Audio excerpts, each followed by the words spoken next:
इस तरीके से बनारस से ये खबरें आ रही हैं कि प्रधानमंत्री नरेंद्र मोदी की रैलियां जो है फ्लॉप नजर आ रही है। पूरे मुद्दे पर बातचीत करने के लिए मौजूद है अनुराग ओझा हमारे साथ। कैसे देख रहे हैं प्रधानमंत्री की रैलियां फ्लॉप है? देखिए, बड़े बड़े मुख्यमंत्री आ रहे हैं, बड़े बड़े नेता और विधायक आ रहे हैं, छोटका मंत्री से बड़का मंत्री तक, मतलब जमीन से आसमान तक, पूरब से पश्चिम तक और उत्तर से दक्षिण तक सबको बुला लिया और फिर भी कुर्सियां खाली रहती हैं, रैलियां फ्लॉप हो जाती है। इससे साफ पता चलता है कि इस बार भगवान शिव भी भाजपाइयों से रुष्ट है।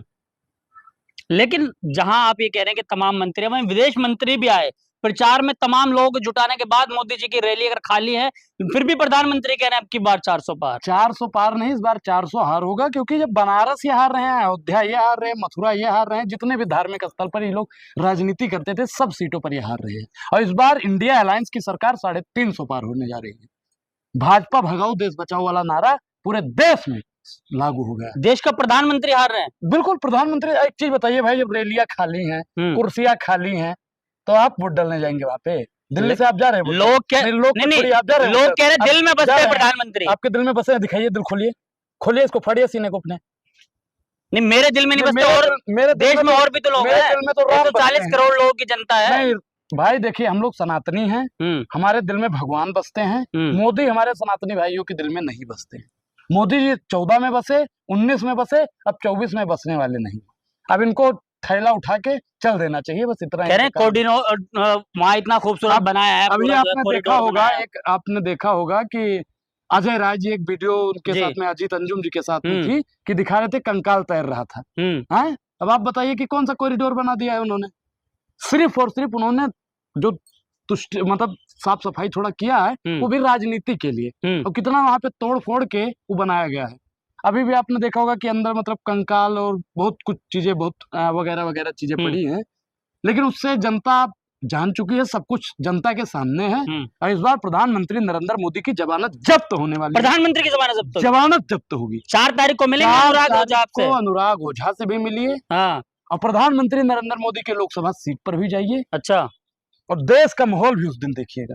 कह रहे हैं कि भाजपा के लोगों ने जो है मिठाई का ऑर्डर बुक कर दिया है खुशी मनाने के लिए। भाई, वो मिठाई मुझे लगता है कि वहीं जाएगी जहाँ पे नीरव मोदी, ललित मोदी, विजय माल्या, महेश चौकसी गया है। हो सकता है वो मिठाई आपके घर पे आ रही हो, क्योंकि आप जा रहे हैं खाने के लिए। मिठाई तो भैया हम आपको खिलाएंगे 4 तारीख को। अच्छा, आप खिलाएंगे? मैं आपको 4 तारीख को भाजपा कार्यालय में बटेंगे मिठाई? भैया, भाजपा कार्यालय में बटे या कांग्रेस कार्यालय में बटे, मिठाई तो मैं आपको खिलाऊंगा। अच्छा, क्योंकि सरकार 4 जून को साहब बदल रही है। अच्छा, इस बार किसानों की सरकार होगी, इस बार महिलाओं की सरकार होगी, इस बार दलित पिछड़ा आदिवासी की सरकार होगी, इस बार सवर्ण समाज की सरकार होगी, इस बार अल्पसंख्यक समाज की सरकार होगी। प्रधानमंत्री कह रहे हैं इंडिया अलायंस वाले मुजरा करें, कुछ नहीं होगा। बस मंगलसूत्र, माँ से मंगलसूत्र, माँ से महंगाई नहीं बोलते हैं। मुसलमान बोलते हैं, लेकिन ये महंगाई पर बात क्यों नहीं करते हैं? माँ माँ माँ माँ माँ माँ माँ माँ माँ माँ, मदरसा, मुजरा, सब माँ से बोलेंगे, लेकिन माँ से महंगाई नहीं बोलेंगे। काहे नहीं बोलते हैं भाई? माँ से महंगाई भी तो बोलना चाहिए। आप बताइए, प्रधानमंत्री नरेंद्र मोदी 10 साल में कितनी बार महंगाई कमा लिए हैं? मुसलमान बुलवा लो, मुजरा बुलवा लो, भैंस खोल ली जाएगी, आपका अकाउंट बंद कर दिया जाएगा, बाबरी ताला लगवा दिया जाएगा, ये सब बयान। राम मंदिर पर बुलडोजर चल जाएगा, यही सब बयान ये दे सकते हैं। इस देश में सबसे ज्यादा कलंकित अगर प्रधानमंत्री कोई हुआ है तो यही हुआ। कलंकित प्रधानमंत्री? बिल्कुल। कलंकित क्यों कह रहे हैं आप? भाई साहब, जब से बने हैं तब से इन्होंने पनौती लगा दी है। अच्छा, हर चीज पे पनौती, युवाओं के भविष्य पर पनौती, महिलाओं के भविष्य पर पनौती, किसान के भविष्य पर पनौती, पत्रकार के भविष्य पर पनौती, पूरे देश पर पनौती लगा देने का अगर किसी ने काम किया है तो इन्हीं ने किया है। और आपको एक चीज और बता दें जी, अभी मैच हुआ था, कौन सा? मुंह मत कीजिए। कौन सा? नहीं मालूम है? कौन सा हुआ है? पत्रकार नहीं है, आईपीएल हुआ है अभी। 2014 में आईपीएल कौन जीता था? मुझे नहीं पता। आपको नहीं पता? केकेआर वाला। सरकार बदली थी। 24 में कौन जीता? केकेआर वाला। तो सरकार बदलेगी साहब। तो मतलब मैच से आलोचना मिला रहे हैं आप? बिल्कुल, क्योंकि हर चीज का कंपैरिजन किया जाता है। 10 साल पहले जीते थे तो सरकार बदली थी, फिर 10 साल बाद जीते हैं तो सरकार बदलने वाली है। अमित शाह का बयान सुना आपने? अमित शाह कौन? अमित शाह देश के गृह मंत्री। नहीं जानता। नहीं जानते? देश के गृह मंत्री को नहीं जानते? मैं नहीं। लगातार देश के मुद्दों पर बोलते हैं, देश के गृह मंत्री को नहीं जानते आप? वो राहुल जी की नानी पर चले जाते हैं, राहुल जी की दादी पर चले जाते हैं, पूरे कांग्रेस के 7 पीढ़ियों तक चले जाते हैं। वो मुद्दों की कहाँ बात करते हैं? उन्होंने कहा ना कि अगर हमारे कुछ सांसद आ जाते हैं पंजाब के अंदर तो ज्यादा दिन मान के सरकार नहीं चलेगी। पंजाब में इनकी सरकार, मैं अपने तमाम पंजाब वाले किसान साथियों से कहना चाहता हूँ कि जिसने आपको दिल्ली में नहीं घुसने दिया है, आप उसे दिल्ली के संसद में घुसने मत दीजिए। पंजाब का किसान पढ़ा लिखा किसान है, किसान और पंजाब का लोग बहुत जागरूक लोग है। वो आप जैसे जाहिलों के कहने पर भाजपा को वोट नहीं देगा, इस बात समझ जाइए। अमित शाह जाके हुंकार भर रहे हैं, कैसी बात कर रहे हैं। मैं क्या कह रहा हूँ, पंजाब में अगर 2 सीट भी निकाल लेंगे ना तो हमसे आके मिलना। कहा है ना कि कुछ सांसद आ जाए हमारे, पंजाब में सरकार नहीं चलेगी। इनका एक सांसद वहां से नहीं आएगा, कुछ की बात छोड़ दीजिए, कुछ की बात छोड़ दीजिएगा। अब तड़ीपार वहां जाके, अभी भगवत मान ने एक चीज और कहा था कि बाबा साहब की आत्मा भी कहती होगी कि कौन सा वो बन गया है तड़ीपार, देश का गृह मंत्री। आप बताइए कि जिस देश का गृह मंत्री ही तड़ीपार रहा हो, अब उसके कहने पर पंजाब का लोग वोट देगा। गृह मंत्री का प्रशासन था जिसने किसानों के आगे कीला गाड़ा था, हाँ, जिसने लाठियों डंडे बरसाने के काम किए थे। एक 23 साल का युवा हमारा साथी किसान भाई शहीद हुआ था, बताइए किसने मारी थी गोली उसको? आप मारने गए थे? नहीं, जैसा के पापा की पुलिस प्रशासन मार रही थी। और वो किसान इनको वोट देगा? वो किसान इन्हें कतई वोट नहीं देगा। मोदी जी फिर भी तो दावा ठोक रहे हैं ना कि कहने से क्या होता है, कहानी और कथनी में बहुत फर्क होता है भैया।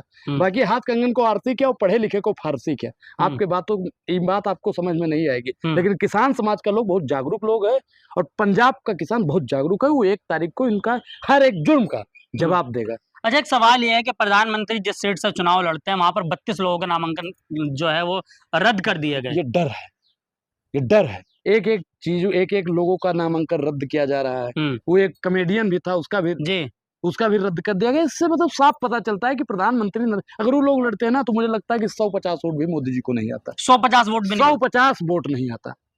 वो तो सिर्फ अजय राय जी लड़ रहे हैं टक्कर में, तो भाजपा वाले अपनी जमानत तो बचा ही नहीं पाएंगे, आ जाएगा लाख वोट से कम ही इनको। अच्छा, 2 दिन पहले अभी जो है वहां पर एक प्रियंका गांधी ने रैली करी, उसमें बहुत बड़ी विशाल जनसभा हुई, उसमें भारी अलायंस का छोड़ दीजिएगा, अलायंस का लोग कहीं भी जाता है रैली करता है, वहां पे भारी भरकम में भीड़ इकट्ठा होता है। आज राहुल गांधी भी पहुंचे वहां पर सभा करने के लिए। मैं क्या कह रहा हूँ साहब, अलायंस के लोगों का छोड़ दीजिए, आप भाजपाइयों की बात कीजिएगा जिनको सुनने के लिए अब चिड़ई चरुंगुर भी नहीं आती है। मतलब चिड़ई चरुंगर का मतलब होता है कि चिड़िया परिंदे परिंदे पर नहीं मारते।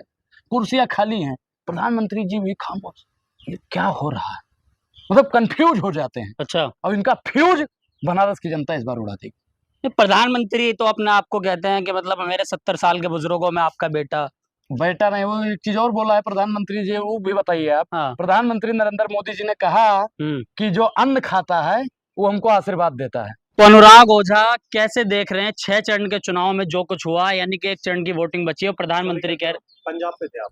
अच्छा, पंजाब पे थे, चलो ठीक है। पंजाब में जो लड़का बना था ना 27 साल का, वहां पर थे। नहीं, वो वाला तो हमने कर लिया था, हम बनारस पहुंच गए। पंजाब से बनारस जाना।